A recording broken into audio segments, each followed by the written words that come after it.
پھر اس کے بعد یہی بتایا گیا کہ انبیاء کرام کے ساتھ یہی کچھ ہوا، اور ان کی جو امتیں تھیں تو انہوں نے اسی قسم کا رویہ اختیار کیا.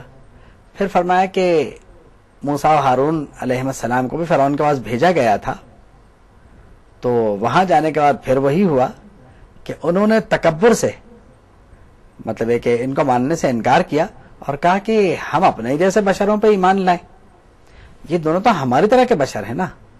انؤمن لبشرین مثلنا، کیا ہم اپنی طرح کے لوگوں پہ ایمان لے آئیں؟ تو یعنی شاید مجھے ماننے کو تیار ہی نہیں تھے کہ بشر نبی ہو سکتا ہے، لیکن وہ تو ہمیشہ یہ دیکھتے چلے آئے تھے کہ بشر ہی نبی ہوتا ہے. فرشتے ان کے پاس آ کے کیا کرتے؟ فرمایا کہ فکذبوہما فکانوا من المہلکین، کہ انہوں نے ان دونوں کو جھٹلایا اور وہ ہلاک ہو گئے. پھر فرمایا کہ ہم نے حضرت عیسیٰ اور ان کی والدہ حضرت مریم ان کا ذکر کیا، اور بہت ہی مختصر ذکر ہے یہاں پر. یعنی ان کے ساتھ بھی جو کچھ ہوا سورہ مریم میں اس کا تفصیلی ذکر موجود ہے، یہاں صرف مختصراً ذکر کیا گیا. پھر یعنی بظاہر انبیاء کرام کو، مگر اصل میں پوری دنیا کو یہ پیغام دیا گیا کہ حلال کھاؤ، اچھی چیزیں کھاؤ اور نیک عمل کرو. یہ بڑی کمال کی بات ہے کہ اچھی چیزیں کھانے اور نیک عمل کا حکم ہے. یہی اسلام میں تصوف کی بنیاد ہے، کیونکہ بزرگان دین کا یہ یقین ہے کہ اگر آپ اچھا رزق استعمال نہیں کر رہے، حلال رزق نہیں ہے، تو آپ کی دعائیں قبول نہیں ہوں گی. تو ہماری دعائیں قبول نہ ہونے کی ایک وجہ یہ بھی ہے جس پہ ہم غور نہیں کرتے. نیک عمل کا اگر خیال آتا بھی ہے تو ہم اپنا رزق نہیں دیکھتے کہ وہ کہاں سے آ رہا ہے، کیونکہ بنیاد تو رزق سے ہے. عبادت کے لیے طاقت وہ رزق سے حاصل ہوتی ہے، تو ہم اس پہ کیوں نہیں غور کرتے. پھر فرمایا کہ تم حاضی امتکم امتا واحدہ، تم تو امت واحدہ ہو، تو تم مجھ سے ڈرو، میری عبادت کرو. پھر فرمایا کہ وہ جو غفلت میں پڑے ہیں نا، دھوکے میں، انہیں چھوڑ دیں، ایک مقررہ وقت تک چھوڑ دیں یا زیادہ سے زیادہ قیامت تک، اس کے بعد انہیں اندازہ ہو جائے گا. پھر مومنین کا ذکر فرما کے فرمایا کہ ان کا سلسلہ یہ ہے کہ یہ نیک کاموں میں جلدی کرتے ہیں اور اس کی طرف سبقت کرتے ہیں. اب ظاہر کہ جنت انہی کے لیے. پھر فرمایا کہ کسی کو اس کے نفس کو اس کی طاقت سے زیادہ تکلیف نہیں دی جاتی. اسلام کو آسان اس لیے کہا جاتا ہے کہ جتنی انسان میں قوت ہے اتنا کام کرنے کو اس سے کہا جاتا ہے. لیکن اس کے باوجود فرمایا کہ ان کے دل غفلت میں ہیں، اور یہ جو عمل کر رہے ہیں وہ عجیب و غریب اعمال ہیں، اور ان کو خود اندازہ ہو جائے گا چیزوں کا. اس کے بعد 5ویں رکوع میں ذکر فرمایا گیا کہ وہی اللہ ہے جس نے یعنی ان کی سماعت کو پیدا کیا اور آنکھیں پیدا کی، دل پیدا فرمایا. اور لیکن یہ کہ بہت کم لوگ جو ہیں اس پر غور کرنے کو تیار ہیں. پھر رات و دن کا آنا جانا، خالق تو شب و روز کا بھی وہی ہے، لیکن رات و دن کے اختلاف سے بھی عقل حاصل نہیں کرتے، اور اس سے بھی یہ نہیں سمجھتے کہ موت و زندگی اس کے ہاتھ میں ہے. اور پھر فرمایا کہ یہ تو وہی باتیں کرتے ہیں جو ان سے پہلے لوگ کیا کرتے تھے، اور یہ کہتے ہیں کہ ہم سے تو وہی وعدے کیے جا رہے ہیں جو ہم سے پہلوں سے کیے جاتے تھے. اور پھر یہ کہ اگر آپ ان سے پوچھیں کہ زمین و آسمان کا مالک کون ہے، تو یہ کہیں گے اللہ.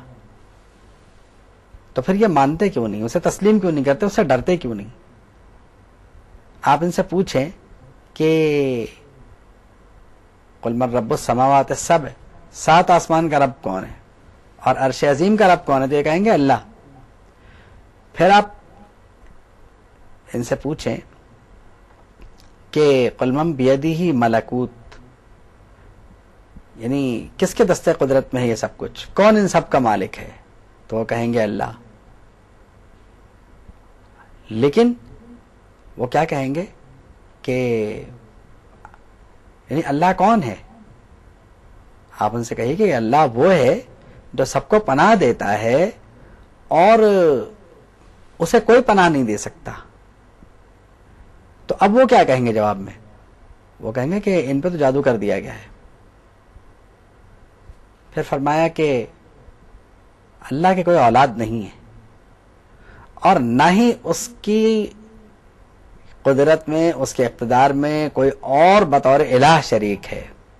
تو کافر جو کہتے ہیں اللہ ان صفات سے پاک ہے، وہ عالم غیب و شہادت ہے، وہ بہت بلند ہے اور شرک سے پاک ہے. پھر اس رکوع میں ہمیں دعائیں سکھائی گئی ہیں، شیطان کے چال سے بچنے کی دعا اور برے لوگوں سے بچنے کی دعا. اور پھر یہاں انسان کا ایک عجیب نیچر ہے کہ جب انسان کو موت آتی ہے تو وہ کہتا ہے کہ اے اللہ مجھے ایک بار پھر سے دنیا میں لوٹا دے، اب اس بار تو میں نیک عمل کروں گا. لیکن اب اس کہنے والے کو برزخ میں جانا ہوتا ہے. تو اب جس کا نام عمل بھاری ہوگا وہ تو کامیاب ہوا، مفلحون میں ہے وہ، اور جس کا نام عمل ہلکا ہوا وہ بس سمجھ لیں کہ جہنم میں گیا. اس کے بعد بھی جو ہے وہ دعائیں سکھائی جا رہی ہیں اور بتایا جا رہا ہے کہ یعنی حمزات شیطان جو ہے اس سے پناہ مانگو اور اللہ کی بارگاہ میں کھڑے ہونے سے ڈرو. فرمایا کہ میں مومنین کو اس دن جزا دوں گا اور یہی کامیاب لوگ ہیں، ان کو فائزون فرمایا گیا.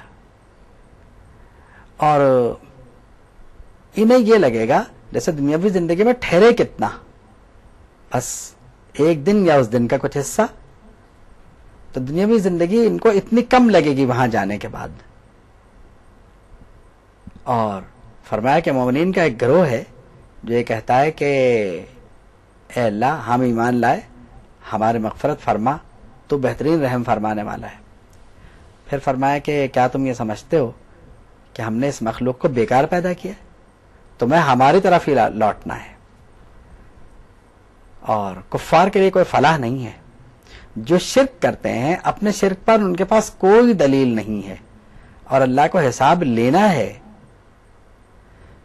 سورت کے اختتام پہ فرمایا کہ آپ یہ فرمائیے کہ اے رب، اے مغفرت کرنے والے، ہمارے مغفرت فرما، تو بہترین مغفرت فرمانے والا ہے.